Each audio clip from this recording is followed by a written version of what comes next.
On today's episode of the DeRaud-Messinger Show, we make our Week 5 Texas high school football picks. High school football fans, don't forget to like and subscribe for more content. It's greatly appreciated. So to begin, Dylan, a team that I don't think has ever been the picks videos, so hallelujah to them. They're now top ranked, top 25 in 6A. Number 23, Waxahachie, at number 12, DeSoto. Now, Dylan, I don't like to ride bandwagon trains in high school football, but unfortunately, unlike last playoffs where I was definitely not on the bandwagon and was proven wrong, I'm on that DeSoto Eagles bandwagon. But the matchup I am looking forward to in this one, Dylan, you need to plug your ears on this one.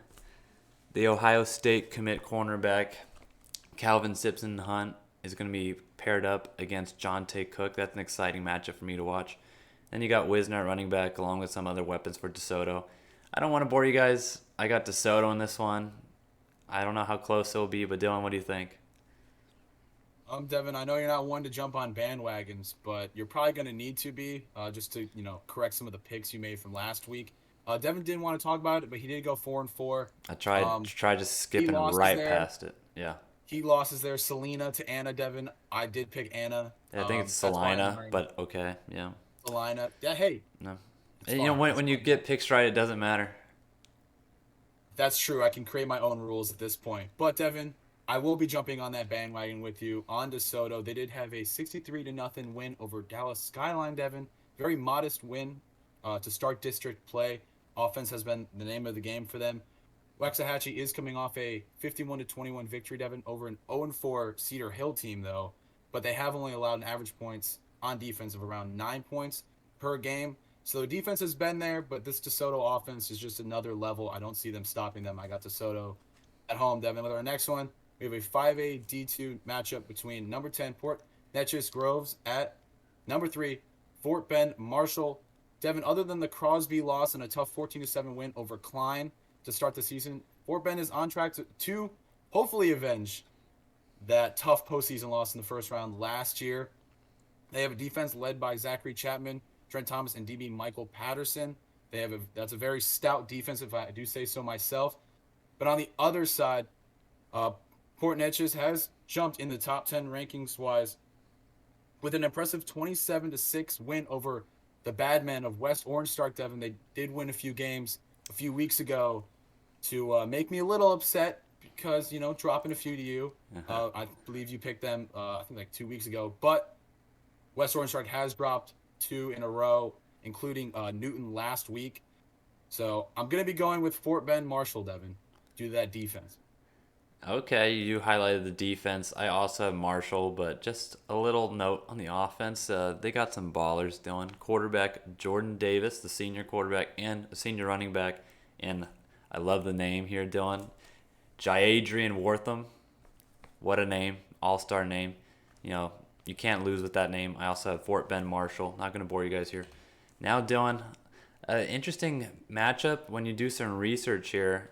I always seem to like Wichita Falls Rider. They always seem to have experience returning, and I believe this unit is pretty experienced. You have 5A D2 versus 4A D1.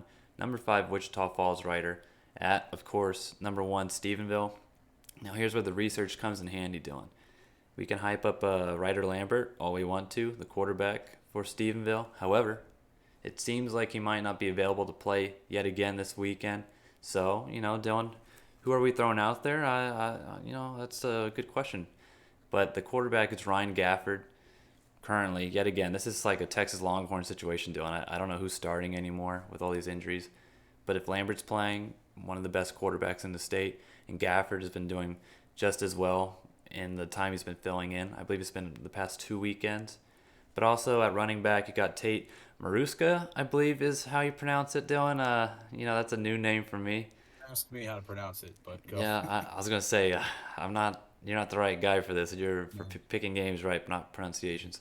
But I mean, also just touch on Ryder for a little bit. They are coming off a tough loss to Lubbock Cooper. I believe it was a 4 point loss. It's like 17-13.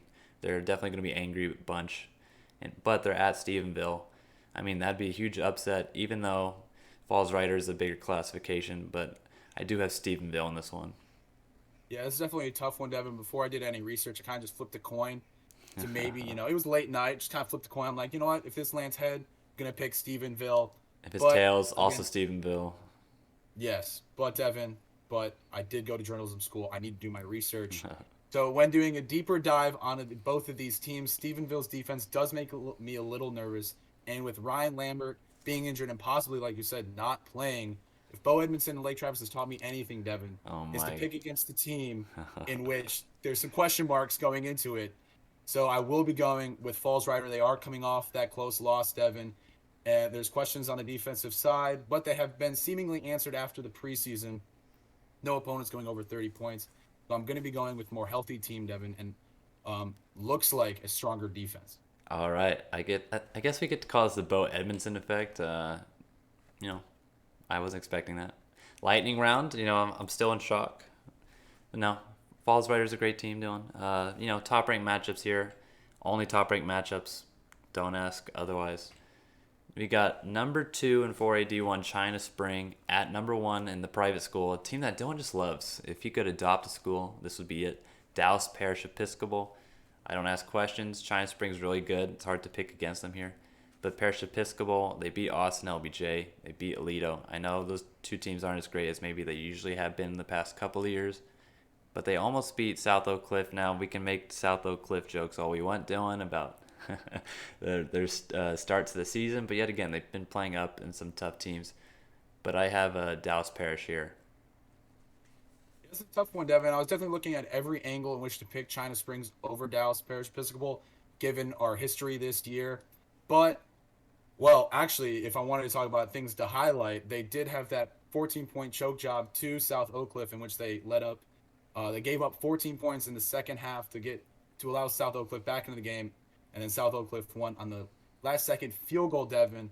But I do believe, especially with this team at home, they are going to avenge that loss against China Springs. This isn't a team that, makes many mistakes. So I'm going to be going with Dallas Parish Episcopal, Devin, at home. And then our next one, we got 3AD1, number 7, Bushland at 4AD1, number 8, Dumas. Devin, I have Dumas at home.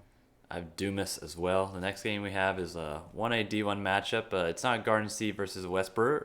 We just don't have enough characters to fit it all in. Of course, we love our number 9 Garden City at number 1 Westbrook. We love Garden City on this channel. Big Garden City supporters. I think just you, but yeah. Oh, okay. Maybe just me. However, I don't think a team beats Westbrook, Dylan, in terms of our love. So it would be a crime to pick against them, especially since they're now number 1 ranked. We were there when they were in their infancy. Dylan, I don't want to go on my tree planting analogy here again, but they are the big tree now on the block. I got Westbrook. Yeah, if there's any team that I would adopt for sure, like a good Christian man, it would be Westbrook. Okay. But which team are you guys adopting? Which game are you adopting this weekend? Let us know down below. What are your picks for that game? Don't forget to like and subscribe. And as always, have a great rest of your day.